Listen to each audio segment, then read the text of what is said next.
গাজা যুদ্ধে ইসরায়েলি সেনাদের মৃত্যু ভয়াবহ পর্যায়ে পৌঁছেছে এবং তার একটি বড় অংশই ঘটেছে নিজেদের হাতে। ফিলিস্তিনের গাজা উপত্যকায় চলমান ইসরায়েলি স্থলঅভিযানে নিজেদের বাহিনীর গুলিতেই বা ফ্রেন্ডলি ফায়ারে অন্তত ৩১ জন ইসরায়েলি সেনা নিহত হয়েছে।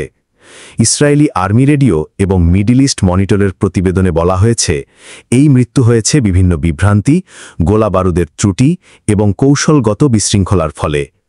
ফ্রেন্ডলি ফায়ারে ৩১ সেনার মৃত্যু বিভ্রান্তি ও সমন্বয়হীনতার চরম উদাহরণ।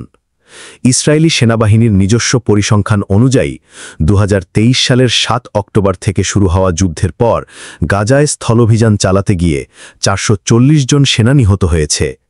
এর মধ্যে অন্তত ৭২ জনের মৃত্যু হয়েছে নিজেদের বাহিনীর দুর্ঘটনাজনিত হামলায়, যা মোট প্রাণহানির প্রায় ১৬%। এই দুর্ঘটনাগুলোর মধ্যে উল্লেখযোগ্য হল ৩১ জন সেনা মারা গেছেন নিজেদের বাহিনীর ছোড়াগুলিতে বা ফ্রেন্ডলি ফায়ারে, ২৩ জন নিহত হয়েছেন গোলাবারুদের ত্রুটিতে বা বিস্ফোরণে, ৭ জন পিষে মারা গেছেন নিজেদের সাজোয়া যান বা ট্যাঙ্কের নিচে পড়ে, ৬ জন অজানা উৎস থেকে আসা গুলির শিকার হয়েছেন।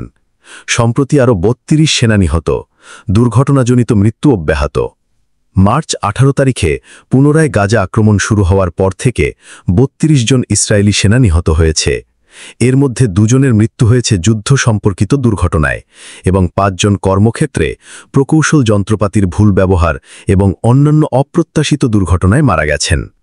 তাদের মধ্যে কেউ কেউ নিহত হয়েছেন টাওয়ার থেকে পড়ে, কেউ বৈদ্যুতিক যন্ত্রে অসাবধানতাবশত বিদ্যুৎস্পৃষ্ট হয়ে, কেউ বা স্নাইপার ভুলে নিজেদের লোককে গুলি করেছে। মৃত্যুর সংখ্যা বাড়ছে, সেনাবাহিনীর মনোবল কমছে। ইসরায়েলি সামরিক বাহিনী এখন পর্যন্ত স্বীকার করেছে যে ৭ অক্টোবর থেকে জুলাই ২০২৫ পর্যন্ত তাদের মোট ৮৮২ জন সেনা নিহত হয়েছে এবং আহত হয়েছে ৬,০৩২ জন। এই পরিসংখ্যানই স্পষ্ট যে ইসরায়েলি বাহিনীর জন্য গাজার যুদ্ধ এক বিশাল খরচ সাপেক্ষ এবং হতাহতের দিক থেকে কষ্টদায়ক যুদ্ধ হয়ে উঠেছে। বিশ্লেষকরা বলছেন, এই ফ্রেন্ডলি ফায়ার বা ভুলগুলির ঘটনায় সেনাবাহিনীর অভ্যন্তরে ভয়াবহ বিভ্রান্তি, দক্ষতার অভাব এবং কৌশলগত ব্যর্থতা ফুটে উঠেছে। আন্তর্জাতিক চাপ ও যুদ্ধবিরতির সম্ভাবনা। ২০২৫ সালের জানুয়ারিতে এক সাময়িক যুদ্ধবিরতি কার্যকর হলেও মার্চে তা ভেঙে পড়ে।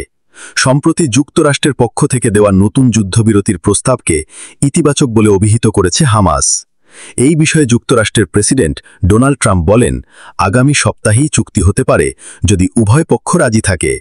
তবে গাজায় ইসরায়েলি আগ্রাসন এখনও চলছে এবং প্রতিদিন বেসামরিক হতাহতের সংখ্যা বাড়ছে। ফিলিস্তিনে ভয়াবহ মানবিক বিপর্যয়, ৫৭,০০০ জন নিহত, যাদের বিশাল অংশই নারী ও শিশু। গাজার স্বাস্থ্য মন্ত্রণালয়ের তথ্য অনুযায়ী এই যুদ্ধের ফলে এখন পর্যন্ত ৫৭,০০০ ফিলিস্তিনি নিহত হয়েছেন, যাদের বিশাল অংশই নারী ও শিশু। হু জানিয়েছে, গাজায় এখন প্রতিদিন ৩০০ থেকে ৪০০ জন মানুষ মারা যাচ্ছে, যা এই শতকের অন্যতম ভয়াবহ মানবিক বিপর্যয়। ২০২৪ সালের নভেম্বরে আন্তর্জাতিক অপরাধ আদালত ইসরায়েলের প্রধানমন্ত্রী বেঞ্জামিন নেতানিয়াহু এবং সাবেক প্রতিরক্ষামন্ত্রী ইয়োয়াব গ্যালান্টের বিরুদ্ধে মানবতাবিরোধী অপরাধ ও যুদ্ধাপরাধের অভিযোগে গ্রেপ্তারি পরোয়ানা জারি করে। এছাড়া আন্তর্জাতিক বিচার আদালতে নেতানিয়াহুর বিরুদ্ধে গণহত্যার মামলাও চলছে, যা বর্তমানে বিচারাধীন। গাজার চলমান যুদ্ধ ইসরায়েলি সামরিক শক্তির প্রযুক্তিগত ও কৌশলগত ব্যর্থতা স্পষ্ট করে তুলেছে। নিজেদের হাতে নিজেরাই সেনা হারানোর ঘটনাগুলো শুধু একটা মিস্টেক নয়, বরং এটিকে অনেকেই দেখছেন সেনা প্রশাসনের গভীর সংকট ও নেতৃত্বহীনতার প্রতিফলন। ফ্রেন্ডলি ফায়ার কেবল ভুলে হওয়াগুলি নয়, এটি একটি জাতির পরিণতি নির্ধারণে বড় প্রশ্ন তুলে দেয়। এত প্রযুক্তি, এত আধুনিক সেনাবাহিনী থাকা সত্ত্বেও কিভাবে সেনারা নিজেরাই লক্ষ্যবস্তু হয়ে উঠছে? এই প্রতিবেদন আন্তর্জাতিক মানবাধিকার, যুদ্ধবিরতি প্রচেষ্টা এবং যুদ্ধের ভেতরের অস্পষ্ট ট্র্যাজেডিগুলোর দিকে আমাদের মনোযোগ আকর্ষণ করে, যেখানে সংখ্যার চেয়েও বড় হয়ে দাঁড়ায় এক একটা প্রাণের মূল্য।